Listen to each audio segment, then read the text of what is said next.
Making the correct choice among a multitude of layout designs is a critical operations management decision. An effective layout aids the flow of materials, people, and information within and between areas.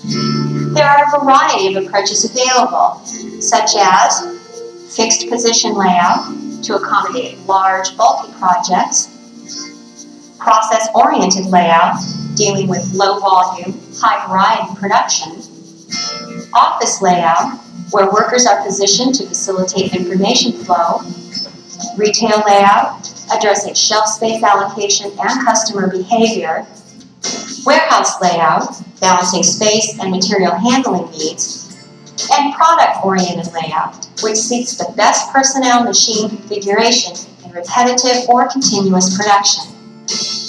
In this video, we'll see a modification of a traditional process-oriented layout at the prestigious Arnold Palmer Hospital in Orlando, Florida. When the Arnold Palmer Hospital began drawing up plans for its new 273-bed, 11-story hospital to be built across the street from its existing location, managers had the chance to create the design and layout literally from the ground up. With a $100 million investment, a fresh look at layout was possible.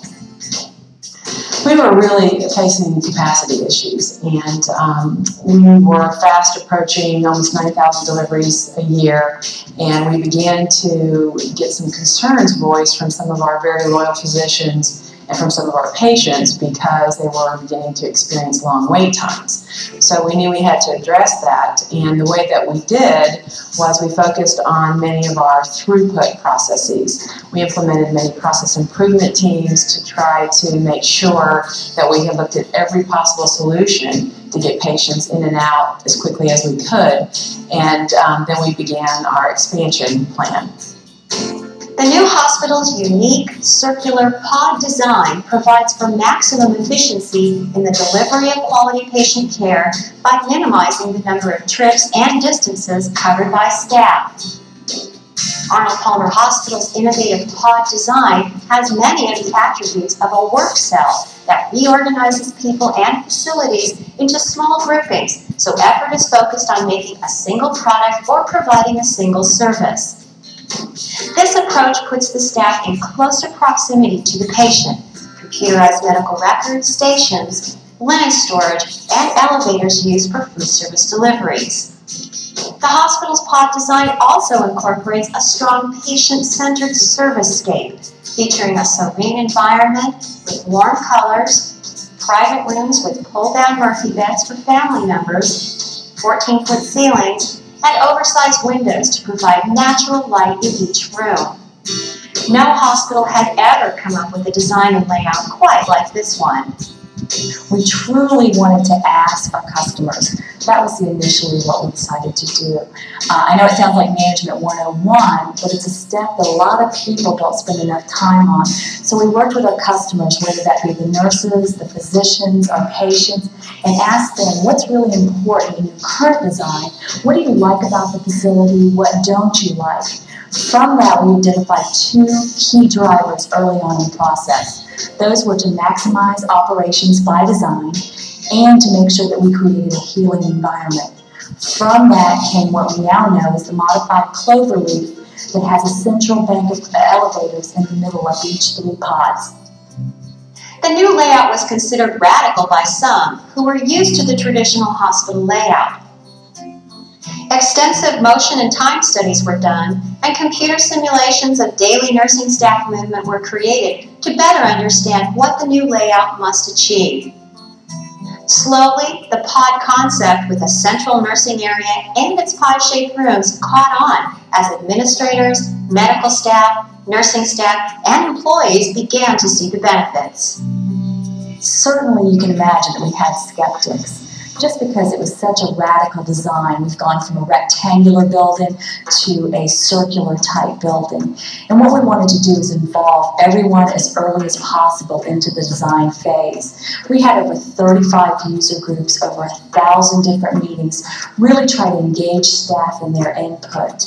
We also worked with Jonathan Bailey of Jonathan Bailey and Associates and looked at time motion studies. We wanted to make sure that this was an efficient design, so that would be a selling point to our skeptics.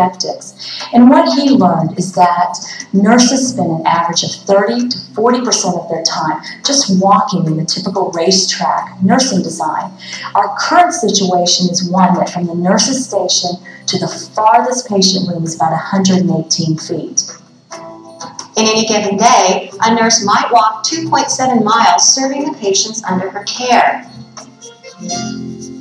With nursing shortages and the average age of nurses today approaching 45, coupled with the high cost of healthcare professionals, nursing staff efficiency quickly emerged as a priority in the design of the new layout. With the new design, the time savings for nursing staff are in the 20% range. The new layout design didn't stop with the arrangement of patient rooms and nursing stations. A leading-edge study of environmental issues in neonatal intensive care units revealed a need for rethinking this area's layout as well. The old neonatal unit was comprised of 7 separate rooms of 10 to 16 plus patients in each room. It was very high-tech, brightly lit, noisy, and there was no privacy, an environment in direct opposition to that of the dark, quiet, uterine environment. After an extensive study of the neonatal intensive care unit experience, several important changes became a priority for the new hospital's layout. Staff members volunteered to participate in a pilot development nursery project focused on family-centered care and making changes to the environment to reduce noise and light.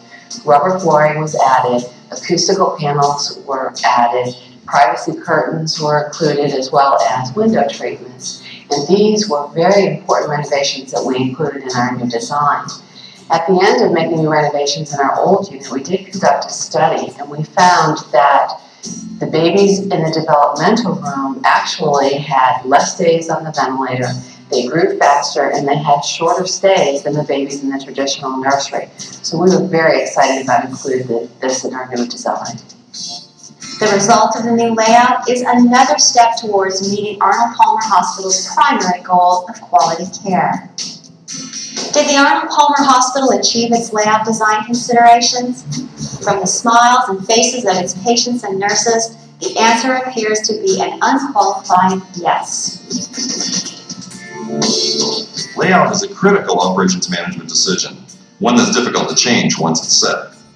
And thinking out of the box makes operations management such an exciting discipline.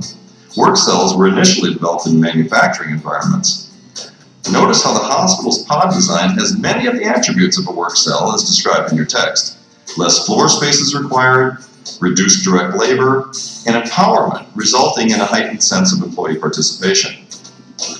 In this situation, the hospital needed to analyze parameters such as trip frequency, location of nurses stationed in rooms, and distance matrices. Just look at the impact.